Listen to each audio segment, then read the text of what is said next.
Are you sure about this? Have you tested it properly? Rastix nodded vigorously at the question, almost dropping his prized new creation.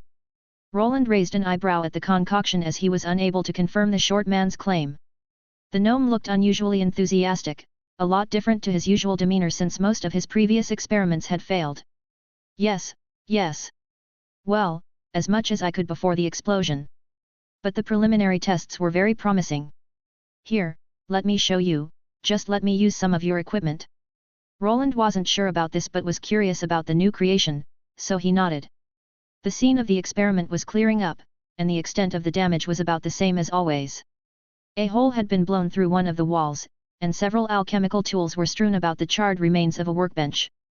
Fortunately, the area was walled off so that even if an explosion occurred, it would be contained. To enter this area, one needed to go through a specific gate that required proper credentials. It was there to keep all the kids that lived nearby from getting injured. He had already installed a ventilation system to take in the fumes as sometimes, they were quite toxic. One of the authorized individuals, Bernier, had also arrived at the scene. He brought his runic prosthesis and was in the process of examining the damaged items. Leave it for now. Let it air out before you start any repairs. Boss, that might be better. It seemed that his assistant had also grown accustomed to these occurrences and was just shaking his head in resignation. The potions he made weren't selling too well either, as his shop couldn't offer a better product than what was readily available in the city. At the moment, they were thinking of pushing potions in bundles with runic weaponry to entice their clients, which was a somewhat successful tactic. Alright, Rastix, let's head back to the workshop and see what you've got. Let's just use mine, it's closer. Bernier chimed in, and the three nodded. Soon they were walking, and just as they expected, a few rascals were waiting by the automatic gate to peek at the explosion. The moment they saw the three craftsmen, they giggled and took off running. Roland didn't react much, but it seemed that the kids had started to like him. Previously, many of them were afraid of his gaze, but once he removed the hood and helmet, they saw that he was just a man. Roland led the group to Bernier's workshop, a spacious area that was once an old shed. Once there, he started reminiscing about the good old days when everything was quite peaceful. Back then, it was just him and his assistant, hammering away at pieces of metal. It was a tranquil time, and they spent their days expanding toward a future that had now become reality. Nowadays things were a lot more nosy, with many people running about making all sorts of noise. Hey! To Bernier's shock, Rastix started clearing his workbench which was covered in some tools. They all started hitting the ground with a clang, causing Bernier to wince as his carefully arranged tools clattered to the floor. Careful with those. Some of those are custom-made. Bernier protested, but Rastix was too excited to heed his warnings. My apologies, friend. But there is no stopping brilliance, I promise, this is going to be worth it. Rastix exclaimed, his eyes gleaming with excitement as he placed the flask in the center of the now cleared workbench. After setting it down like some kind of costly artifact, he started to look around. From the tools available, he picked out some scrap metal along with some leather scraps, which seemed to be there to emulate skin or flesh. Using actual flesh for this demonstration would have been better, but no pig legs were nearby. Soon he applied a thin layer of the adhesive to both surfaces and then carefully pressed them together. Almost immediately, the adhesive started reacting with the two materials, forming a bond. Roland used his enhanced eyes to look closer and saw that the reagent was causing both sides to fuse with each other before hardening. As the adhesive cured, the bond between the metal and the leather seemingly grew stronger by the second. However, even though it looked promising from his standpoint, some more tests needed to be taken before they could move on to real testing. Rastix was also aware of this, so he grabbed a hammer and a small chisel to showcase the strength of the bond. After placing the chisel in the middle of the two materials, he started hitting it in an attempt to separate them. To Roland's and Bernier's surprise, instead of the two sides separating, the tool started embedding itself in the leather. Even after the whole chisel pierced through the middle, and after leverage was used, the two sides didn't want to come apart. Roland, who had the most strength, took it into his hand and attempted to separate the two parts, eventually ripping them apart. These bonds are deep. Once the two sides were separated, he could see just how far this alchemical adhesive had gone in. There was a thick bonding layer which was not actually glue but some type of new layer of material formed from the reaction between the metal and leather. It seemed to have somehow melted both sides and combined them together to form some kind of leather-metal mix. Remarkable. Roland muttered while intending to examine this new bond closely. While this was more than he expected in this short amount of time, he couldn't just use this on Bernier without performing multiple tests. What if after a few days or weeks, the bond ceased to exist? Wouldn't parts of his flesh turn into a strange mix of metal that would need to be removed if it failed? Then it could also be rejected by his body and become infected. At this moment, he still had a working elbow with most of his forearm missing, and losing even more due to insufficient data was not something he could allow. It does seem that you're onto something here, but we need to perform some tests. Yes, of course. More tests, that of course means more funding. The gnome beamed with pride, his chest puffing out as he watched Roland examine his creation. A sigh escaped his mouth at the mention of more funding, but if this concoction worked well, then the runic prosthesis would be more complete. A fusion between metal and flesh was normally not possible, and no one had really tried to perfect it.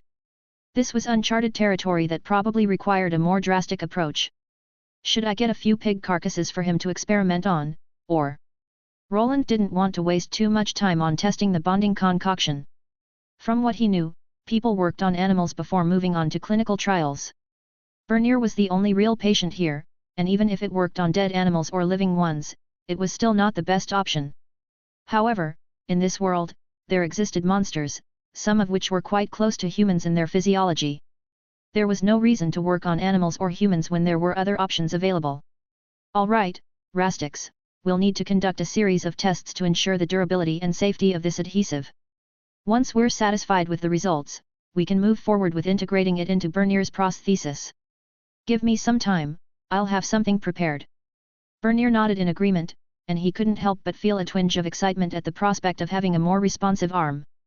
Throughout the week he had tried getting used to the harness, but it was quite not the same as having a real arm.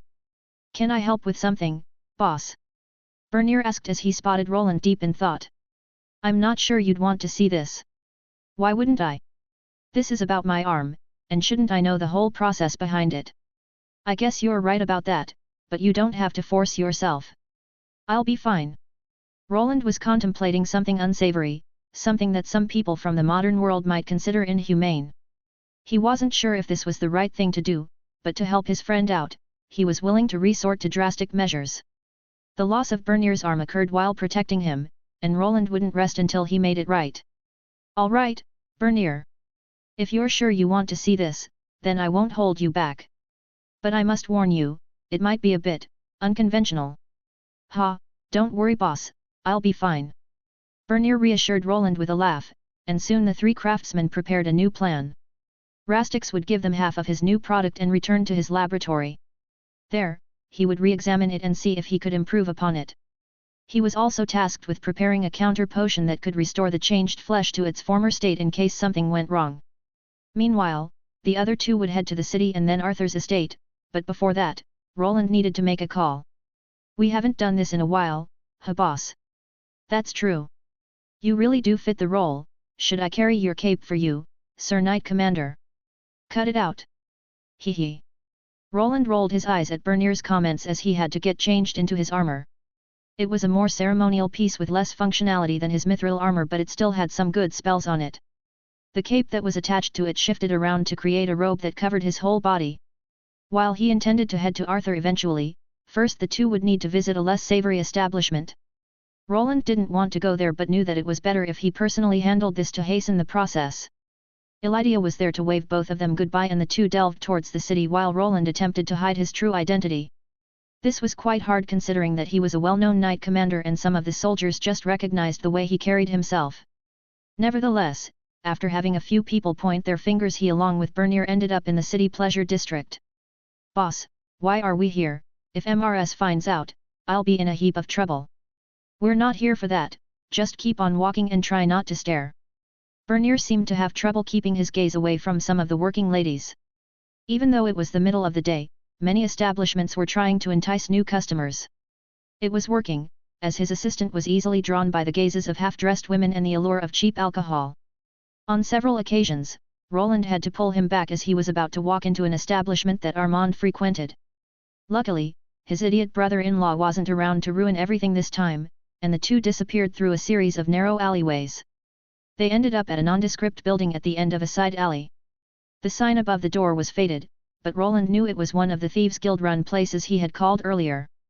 He was here to seal the deal for a few unconventional goods needed for the next trial on the artificial limb. He knocked on the door in a specific pattern, and after a moment, a small hatch slid open. A pair of sharp eyes peered out at them. Who seeks entrance? An old weary friend in need of a favor. The eyes scrutinized them for a moment longer before the hatch slid shut. There was the sound of heavy bolts being drawn back, and the door creaked open. A tall, lean man with a scar across his cheek stood in the doorway, eyeing Roland and Bernier suspiciously. "Come in, good friend." The man grinned widely at Roland, who had just pronounced the thief's password for this specific location. The man seemed rather docile, thanks to the type of password Roland had offered, one reserved for VIP members, which he was. Once inside, Bernier started fidgeting, as he was not used to seedy places filled with intense-looking individuals. "Just ignore them and follow after me." "Ah, sure boss. We won't be staying long, don't worry, and whatever you do, try not to stare for too long." "What will happen if I stare for too long?" "Not much, you just might get stabbed." "What?" Bernier started sweating and moved closer to Roland as they ventured further into the strange building. They went through another secret entrance that led them to a winding corridor. While people like Bernier were aware of the existence of the Thieves' Guild, most never had the pleasure of wandering through their underground tunnels. This particular tunnel led to a loud place where Roland would retrieve something important. "Yeah, get him." "No, what are you doing?" "I'm going to kill you if you lose." "Haha, I'm going to be rich." Roland tried to ignore the shouts of the people, but they were quite loud. This place looked like some kind of underground arena. People were holding up strange pieces of paper used for betting. In the center was a small ring about 15 meters wide. Inside it, a lone man was fighting against a green monster commonly known as an orc. This place was an illegal fighting ring where betting was allowed, and Roland, as the Knight Commander, was well aware of it. After the last incident with the crime lords from the city, a few agreements with the Thieves' Guild were made. He, along with Arthur, made the decision to allow certain establishments that operated in a grey zone.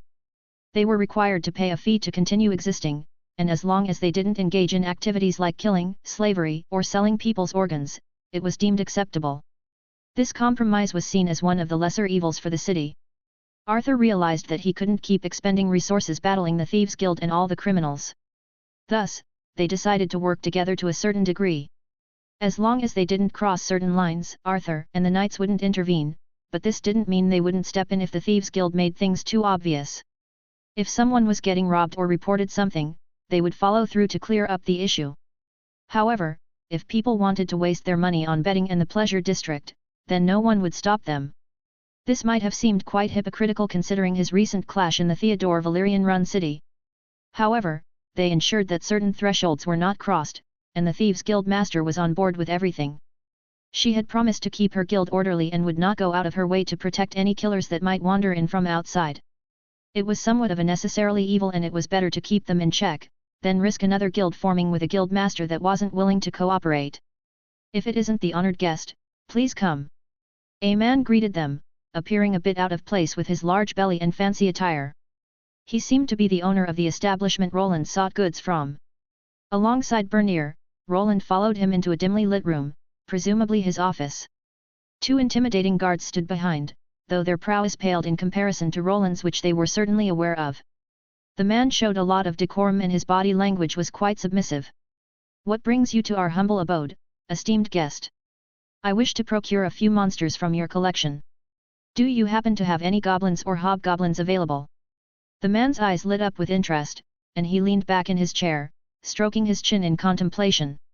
"Goblins, you say? Interesting choice. We do have a few in stock, though they're not the easiest creatures to come by. How many are you looking to purchase?" "I'll take 2 each to be on the safer side." The man nodded thoughtfully and swiftly agreed to the deal. Roland sensed he might be under pressure from the Thieves' Guild leader he had contacted earlier.